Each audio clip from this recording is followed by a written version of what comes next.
Good evening, and welcome to Sweet Blessings, where we inspire, encourage, and empower you to live a healthier lifestyle.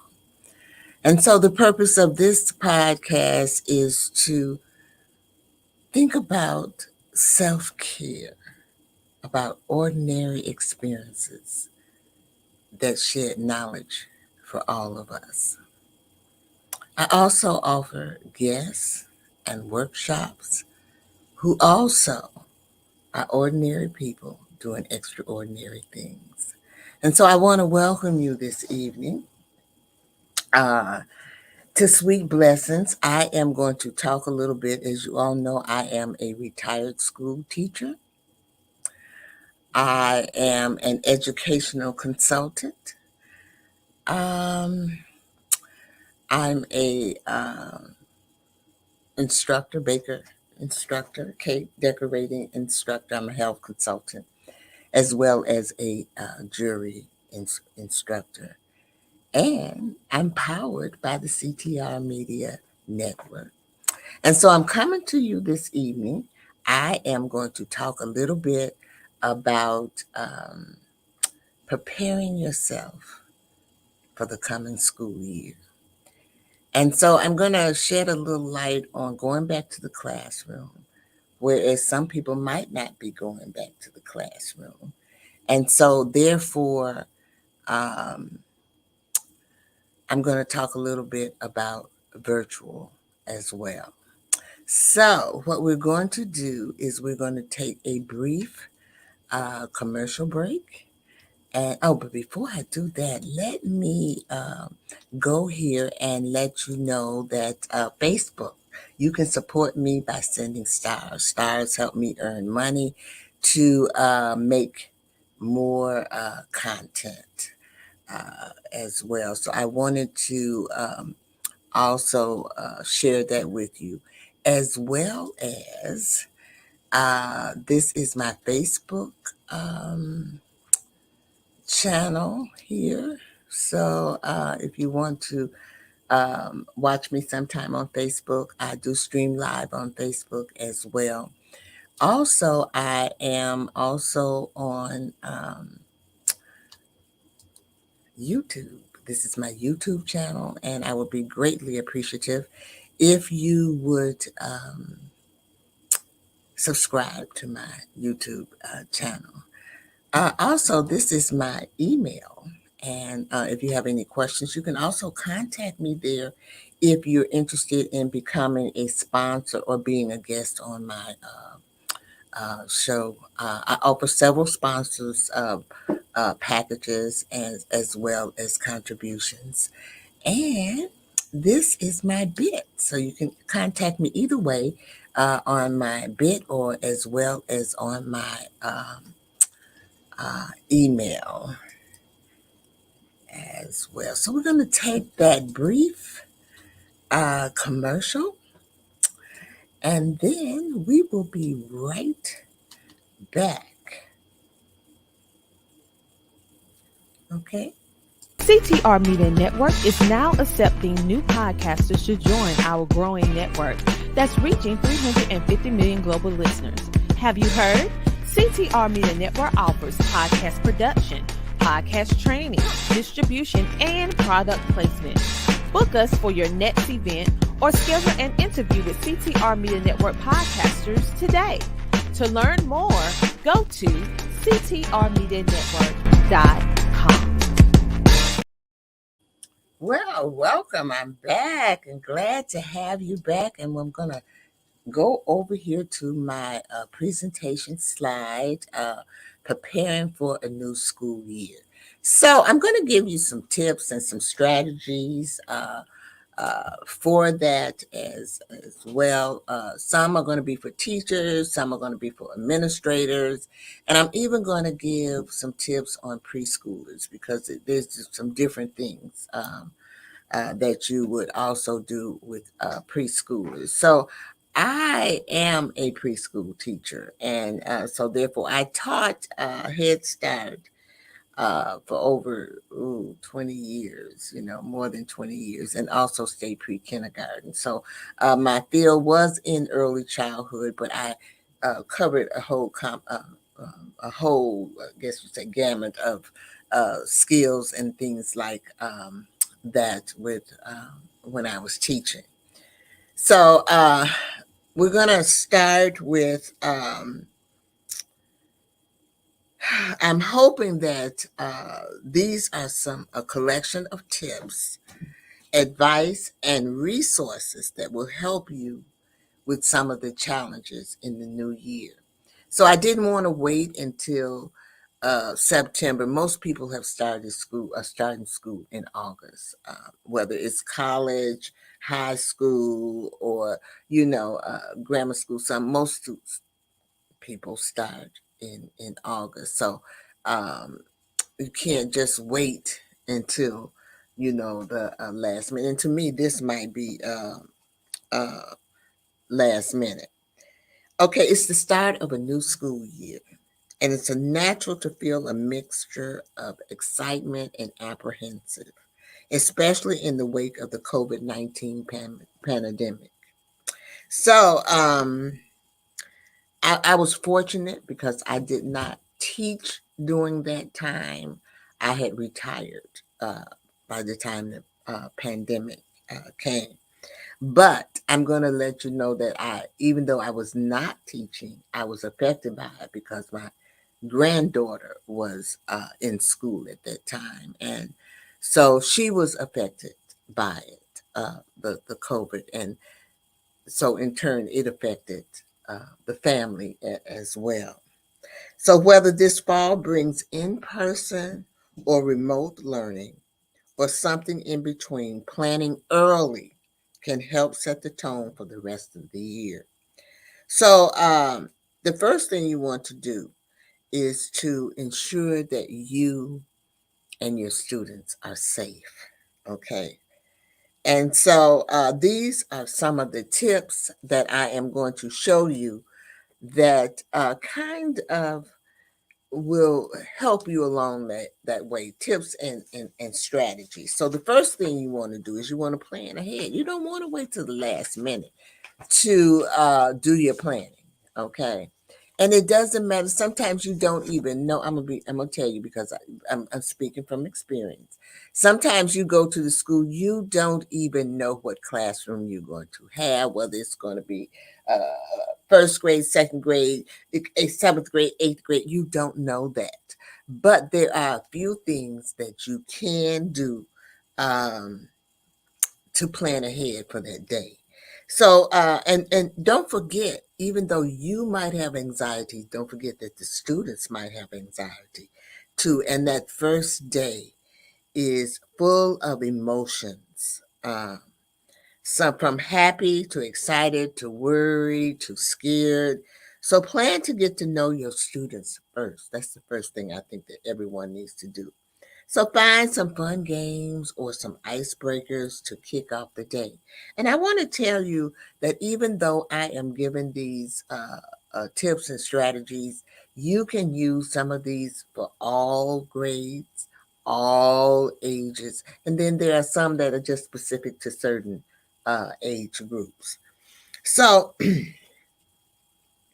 think about it because there was a time when we did start school with remote learning, and there's a possibility that that might happen again. So, I'm going to talk a little bit about virtual gatherings. Uh, and I'm going to tell you, it really is an excellent way to get to know your students, that virtual learning is. I know that sometimes you want to meet them in person, um, but when you do it virtual, you can just meet with a handful of students at a time. You can get to know them just a little bit better as opposed to having the whole classroom there. And it gives you that time to kind of get to know each other, to know your feelings, and to really build a level of trust and respect. That's what I think is the most important thing about planning ahead. Then once you plan ahead, you got to get organized. Now, don't forget now, it is school, so you know that there's going to be forms, there's going to be student work, permission slips, and more.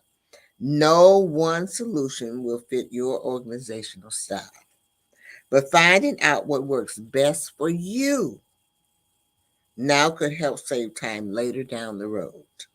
Maybe your secret to success is labeling binders with dividers inside, or filling a filing system that's not your backpack.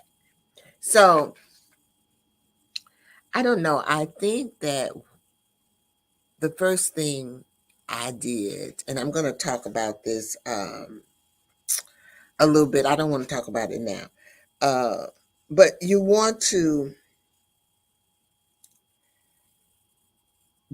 let's talk about, we want to get our classroom together. So we want it to be, now there are some places where you can go and it helps you getting your uh, class together. It helps you to identify your ideal system to get your classroom clutter free. Okay, there are some things. So one of those places is the National Educational Association.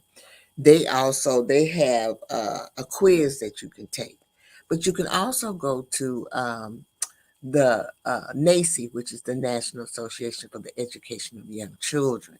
They also have some materials and things that you can utilize to help you see and help you get organized. So you want to, if you're going into the classroom, you want to make sure that you paint your walls. Okay, you know you got to have permission, but you know what I'm saying. You want to spruce up your bulletin boards by upcycling old brightly colored T-shirts as the board's background. Just stretch out the shirts and glue or pin them to the board. Now you can find, like I said, you can find more of these ideas on those two resources that I gave you, the National Association for the Education of Young Children, as well as the National Education Association.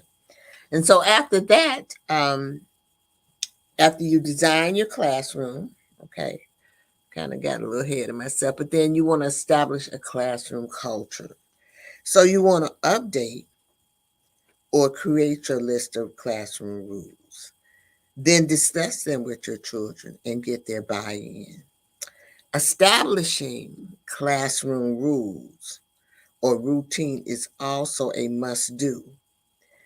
Though these should be posted somewhere in the room, and you can use anchor charts or visual schedules to reinforce the information.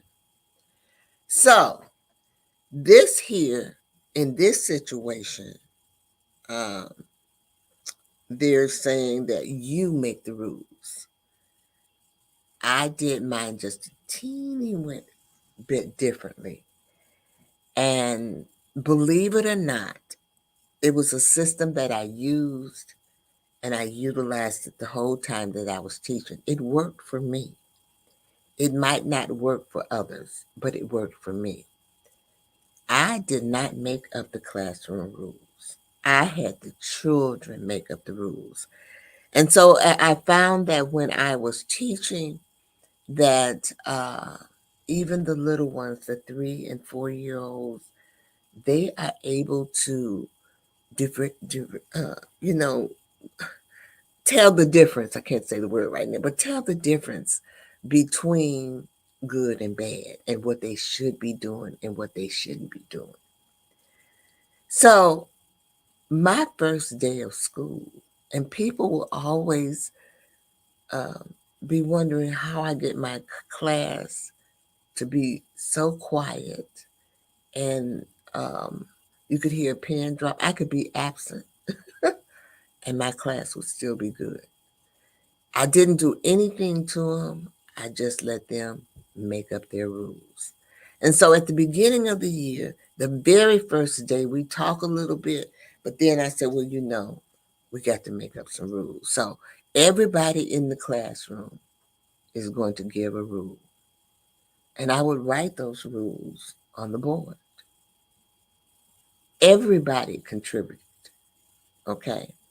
And what I would suggest to them is try not to repeat it, the rule, but they did. And so after everyone gave a rule, including myself, I gave a rule too, okay? And after all the rules were completed, then we looked at them and I said, well, are there some rules that we can combine? And they would say, yes, we can combine such and such. And the little ones can do this as well. They would say, yes, we can combine this one and we can combine that one. And so we would bottle the rules all the way down till we had about maybe, I would say 6 to 10 rules. Okay. And then I would sit back and I say, well, you all have come up with your rules. Now, if we break the rules, what should we do? What should be done? So I found that when you let them give they're harder on themselves than you will ever be.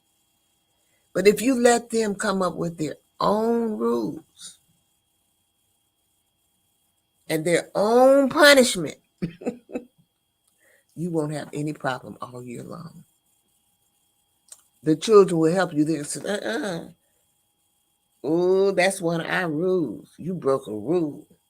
And I mean, there's different ways that you could reinforce it because I was an early childhood teacher. So I did use the traffic light, red, stop meant red.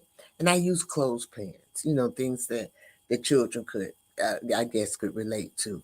I also used the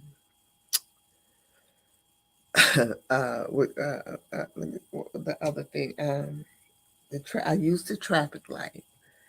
And I used McDonald's. Okay, McDonald's French fry cups. Okay, the large ones. And each person, I had a bulletin board like this. Each person had a cup with their name on it, and they received 3 clothespins. Now, I would reward mine for good behavior. And at the end of the week, if they had 1 clothespin, they were able to contribute or have a fun day. But if all their things were in the pocket, in the cup, then they were not able to have a fun day. And so we kind of worked it out among the teachers where they had to go into another room for that while the other kids had fun day. So when you set it up like that, I'm going to tell you, I just never really, and that is really basically establishing a classroom culture. The norms and the routines can translate into a virtual space too. You can establish norms for your breakout rooms. And if you can't say hello to the students in a physical classroom, ask students to put a greeting in the chat. You want them to put a greeting in the chat. So, now remember what I told you. You can check out some more ways to build routines in a virtual space at that NEA.org. That's the National Education Association .org, or you can use the NACE, which is the National Education Association. They have all of these things um, for you to utilize to help you in your teaching. And this is early childhood, but you can carry these over because I've taught all the grades, and I don't care what grade it is, there's going to be some type of grouping. There might be more grouping in the lower grades than it is in the upper grades, but there is some type of uh, grouping. Now, the next thing is you want to create a safe learning space. No matter what schools looks like when we reopen, social emotional learning, not academics, should be the focus for the first 30 days of school. I agree with that. I agree with that. Social emotional learning, they need that. That's the only way they're going to feel comfortable. If they and learn, they've got to feel comfortable. They've got to feel that they belong there. They got to feel that they're social, that they're part of that community. And once they feel that, the learning will just pop. They'll be eager to learn because they know that they have a good place there to learn. Now, this is an example of a middle school history and social science teacher in Hawaii. Um, he says that learning students' name, a preferred name, or pronouns. This is something that he does in those first 30 days to get to know his students. It means acknowledging students, ensuring that they're being heard, being because being invisible or ignoring is one of those emotional triggers that impact students' learning. So, one teacher, to learn more about his students, he asked them to write an I am poem or draw a favorite object or something that represents them. We try to make close connections with the kids so they know they have at least one caring adult in the school. And I think that's so important as well. And then there's some other resources to find out more. You can check out the Welcoming School programs. And this was created by the Human Rights Campaign Foundation to promote inclusive schools climates. And you can find that at welcomeschools.org. Now, you also want to keep your classroom clean. Now, because we don't want to spread any germs. So you want to familiarize yourself with the school's health and safety procedures, as well as the guidance for the Center for Disease Control and Prevention on how to maintain a healthy classroom environment. So that is one of the key areas, okay, that maintaining the classroom. So if your school is requiring social distancing, you want to remove extra furniture to allow for more space between the desks, create a seating chart and maintain the assigned seats. You want to minimize the movement and add floor tapes, signs, or other visual clues to help students distance while in the classroom. And be sure to identify frequently touched or shared objects in the classroom, such as books, technology, and supplies, and increase cleaning and disinfectant between each use. You can also find more information on keeping your classroom clean at that NEA.org or NACY, NEAYCE .org. Both of those are very reliable and they give you good things to utilize in your classroom. It does not matter whether it's early childhood or whether it is elementary or high school. You can use these things.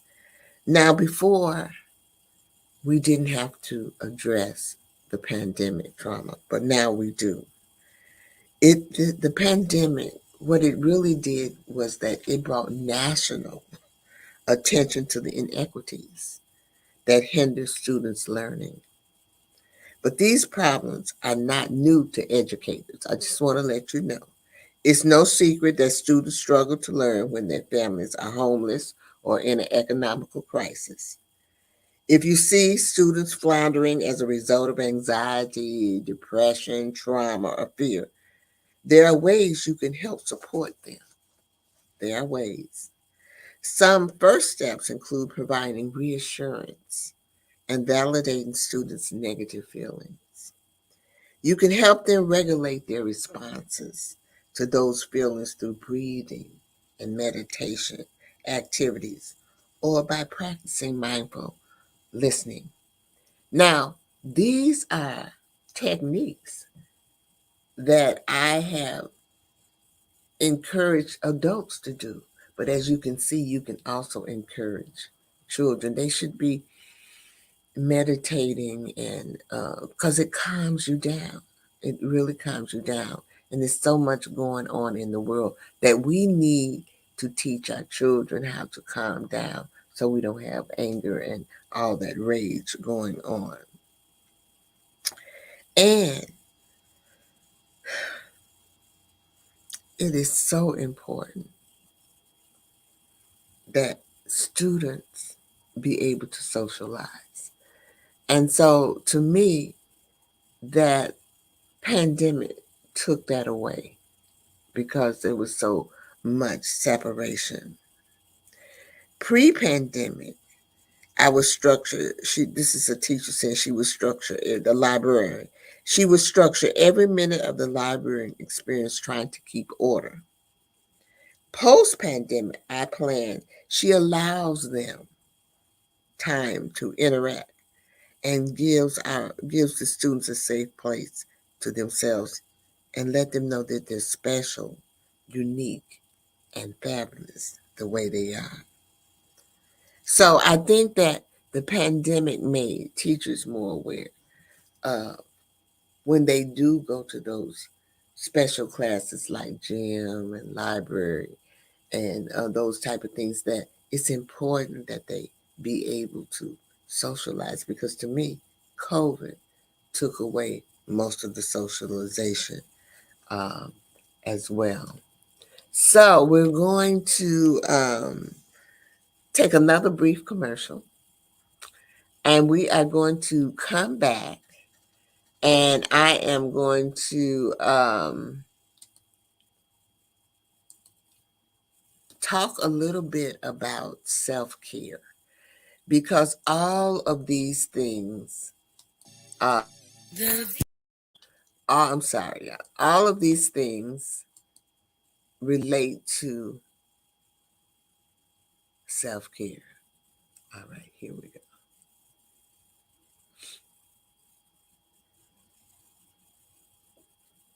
Go.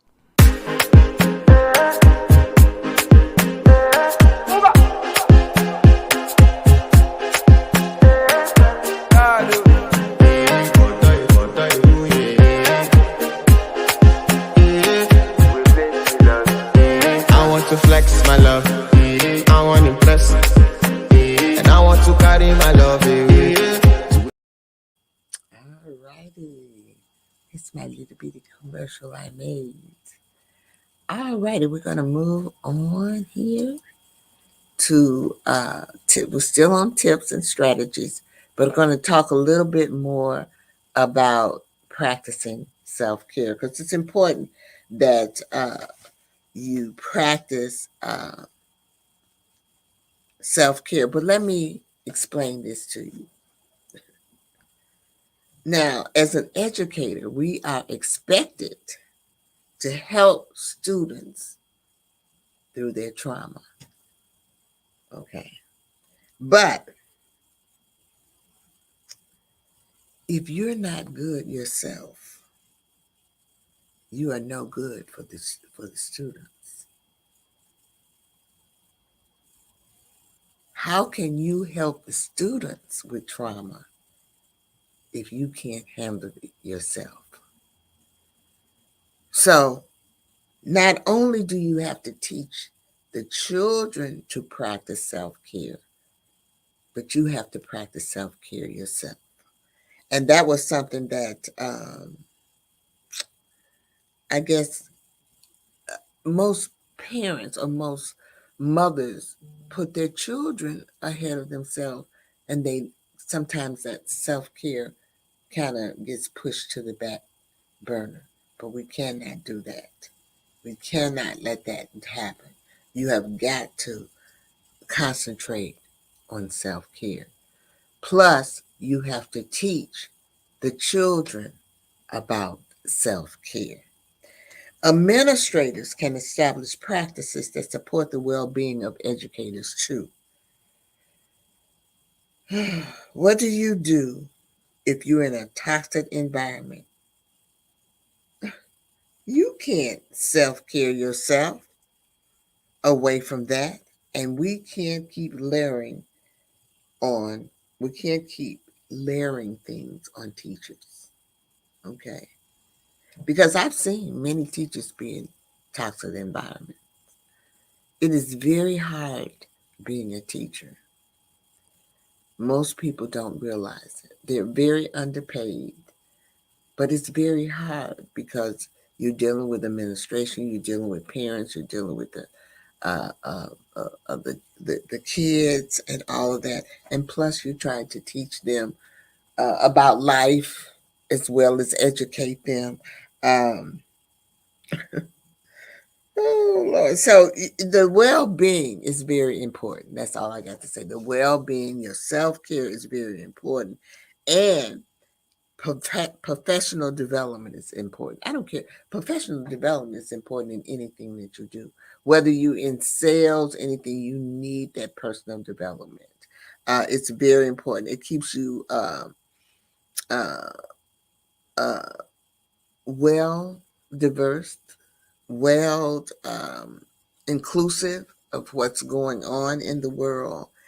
And you want to think about shared decision making as opposed to one person making all the decisions. It should be shared.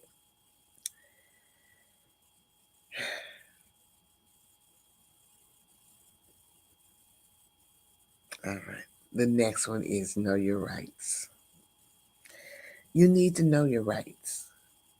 It might sound crazy, but in any type of job, you need to know your rights. Okay? You can get lost. As a school employee and union member, are you allowed to team up with other educators to negotiate your salary and benefits? This is a process called collective bargaining. How should you report a problem with a school administrator?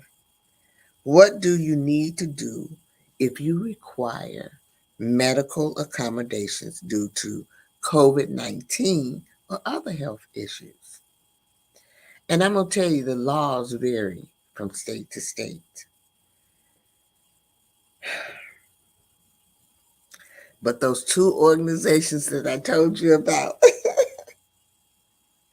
they kind of plug in. They really is just a network of knowledge of people. People who have probably gone through the same thing that you have gone through. And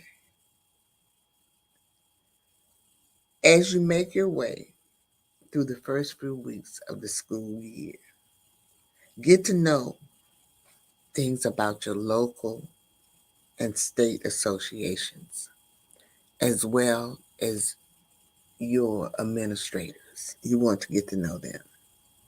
Find out who is running the building, who is the local president of the school council or whoever. You need to know all of these things.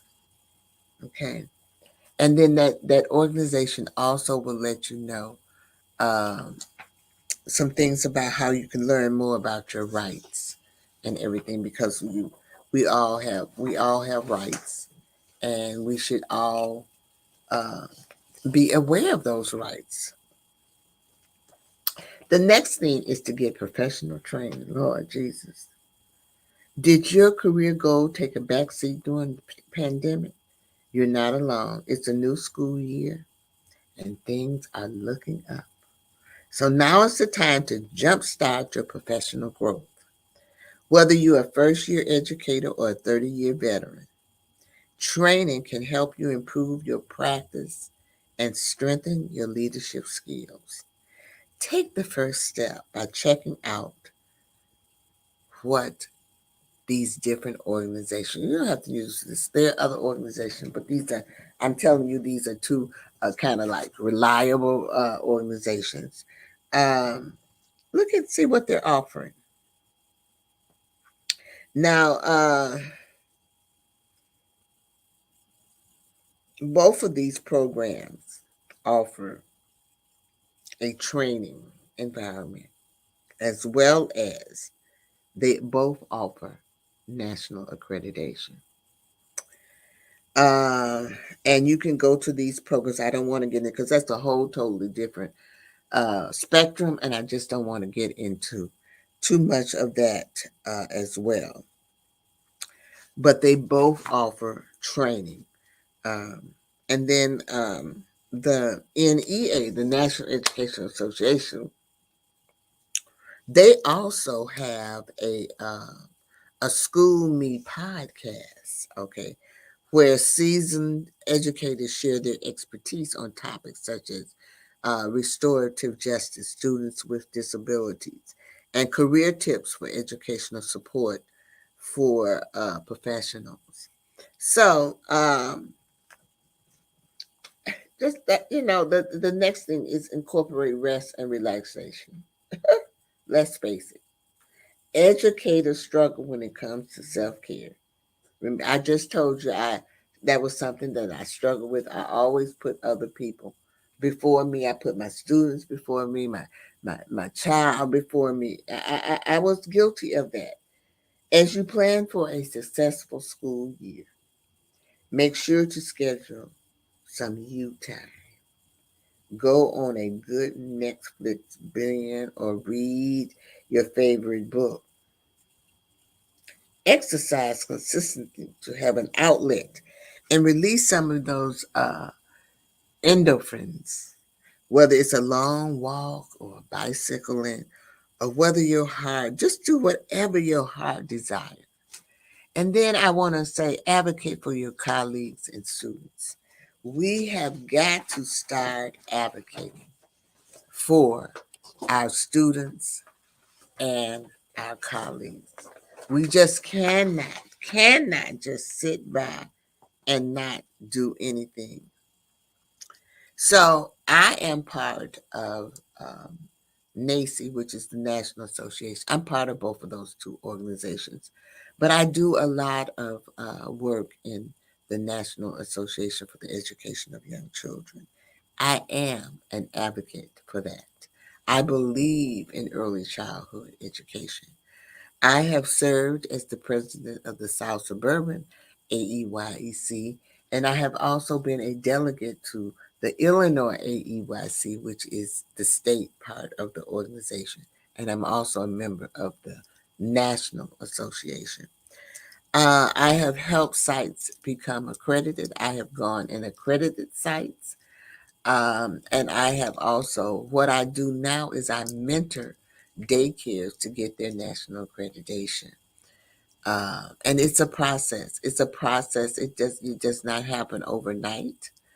Um, but it helps come build that camaraderie because it teaches them to do shared decision making.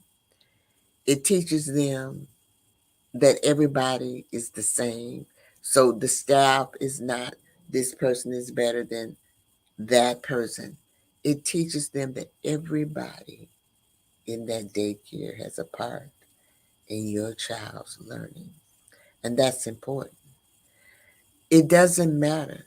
And you can say, oh, no, no, but it does. It does. I have been to schools where the cafeteria can tell you exactly what's going on in that school. And don't think that those people who work in the cafeteria are less than you. They teach more math than you will ever know. Seriously. Because they're always measuring. They're counting out stuff to the kids. Okay? They're doing subconsciously, they're really, really are teaching those children. So be an advocate for your colleagues and students. That is so important. You can add your voice and be part of this important process. Invite others in your school to join you. Union representatives at the local, state, and national level work tirelessly to support legislation that improves public education and defeats policies that harm our children. So I am still, even though I'm retired, I am still working on being an advocate. I am on the public policy committee for the Illinois AEYC because I believe in early childhood education. We must learn to start at an early age. Um, I, I, I just believe that you need to start doing it once you know you've conceived. That's basically. You might not think so, but that's my belief because I know the first thing that develops in a baby is their hearing, so they can hear you, and don't think that they're not listening because they are. Research has shown that when they come out, they know your voice, they know you, they know everything that there is to know. So we're going to take another brief commercial right now, and I'll be right back. I am going to talk to you a little bit about preschoolers because they are very unique individuals. So we'll be right back. Hold on. Oh my goodness, the mailman came. I hope my sweet little thing cookie's in here. I just hope it's in here. Let me see. Let me open this up. That's it. That's it. Sweet little thing cookie. That sweet little thing cookie. Oh, I'ma have me a ball now. Let me just get this right here. Little thing cookie. That sweet little thing cookie. Oh yeah. I finally got my cookies. This sweet little thing cookies. Oh yeah. I'ma have fun. This package kinda big though. Man, it got a lot of cookies. Oh yeah, this the best thing ever. I'm trying to tell you, I got my cookies, and I'm gonna eat these cookies, and ain't nobody gonna stop me. All righty, we are back. All right, how to prepare your child for preschool. Now, these are just some tips, and really and truly, these are just some things you can play with them with this. You'll have them so involved that by the time they get to, to go to preschool, they'll be telling you back. Okay, so most of the time, it's the separation from the parent. The parent is the one; it's not the child. Okay, but how to prepare your child for preschool? These are just some playful things that you can do. You can visit together. Take your child there, visit. Because I'm gonna tell you, preschool is really a milestone. It's a big step, not just for your child, but for you too. Learning to spend time apart can be a difficult transition. What is just what I just said. But beginning the formal learning journey is exciting too. So I'm gonna give you these tips. The first one is visit together. So if you're able, plan to go to your child's new school together before the first day. Don't wait till the first day. Play on the playground together, explore the classroom. This way, when they start on the school day, school will be a familiar place for them. Okay? Then you won't get all of that hollering because you all have been out there playing and kicking it. For real. You want to make new friends. If possible, arrange a play date with children from your child's class. This will allow them to get to know each other before the school starts. Okay? The third thing is to play school together at home. So this is called role playing or use pretend play to help your child get used to the idea of preschool. You're going to take turns acting out different routines like story time, singing, and nap time. You can also switch up the roles and let your child be the teacher. This will help your child think of school as a fun place, and it really will reduce the anxiety on day one.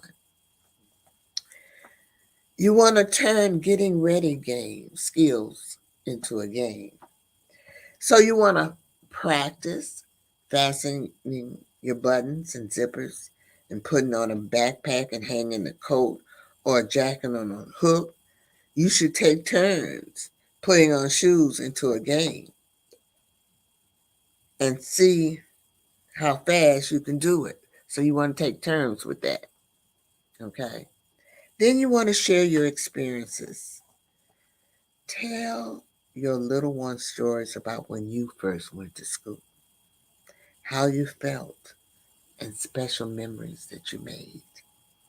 If you can find preschool photographs of yourself or other trusted adults, your child knows and talk about them together. And so you want to create um, a new routine. Okay. You want to make sure you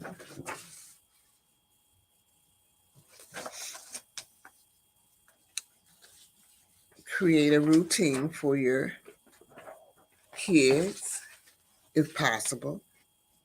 So, and by routine, I mean the time that they go to bed, the time that they wake up, what time they're going to have breakfast. And you want to do it so neither one of you are rushing. Okay. And I know that's very difficult because I found it when I was had my child, I was rushing. I'm telling you these things, but some of these things I was at fault. I did these. This will give both of you time to adjust. If you're able, you can even you can even start a new tradition of picking out clothes together the night before school and eating breakfast together in the morning.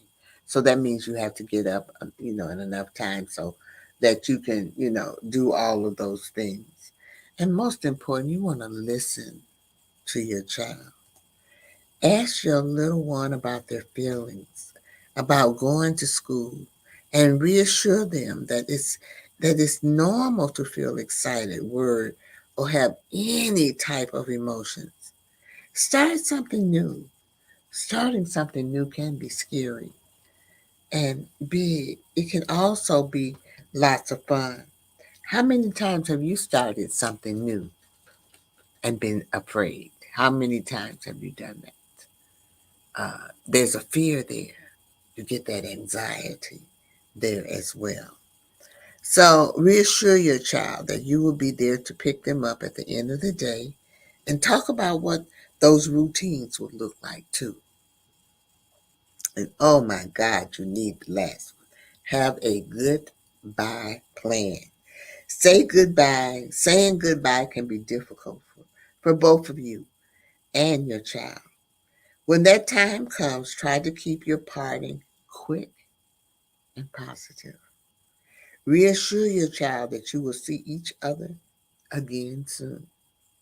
You can even have a special routine that will help comfort your child. Sing a song together or do a special handshake. So you do need that goodbye. So I'm hoping that this evening that I was able to inspire you. I'm hoping that I was able to encourage you. And I'm hoping, thank you, Dr. Tina. I'm hoping that I have empowered you. Excuse my mouth to dry. To live a healthier lifestyle. Excuse me. So before I go, I am going to leave you with my 3 L's because to me, my 3 L's embodies self-care. And so my first one is to live. Live. You want to live your life. Life is short, so you want to live your life. You want to have fun. Life has a purpose, and you have a purpose in this life. And so you must be happy in order to succeed in this life. And then the second thing is to laugh. I want you to laugh. Make sure you laugh. Laughter is good for the soul. it helps you. It relieves some of that stress. And so as we grow older and we become adults, we do have more stress in our life. And so we need to know how to, the stress is not going to go away. So we got to know how to get rid of it, or to meditate and do things to help us out in that situation. And then the last thing is to love. Make sure you love. Love is important. Um, Try to love everybody. The Bible says you should love everybody, but my grandmother always told me, baby, there are some people out here who are very difficult, but you want to love them as well, but make sure you love them with a long wooden spoon. So keep that in mind when you see that person that irritates you. You know you still love them as well. They probably need your love. And then the most important thing, though, is to love yourself. Self-care. Self-care is very, very important. And so with that being said, I am going to close out. I'll be here next Wednesday. One Wednesday out of the month, I do come late. Um, because I have conflict in scheduling. But normally I'm here at 7:30 every Wednesday. So with that being said, we are going to leave out of here this evening, and I truly, truly hope that you have enjoyed sweet blessings, preparing yourself for the new school year. Have a great one. Bye-bye.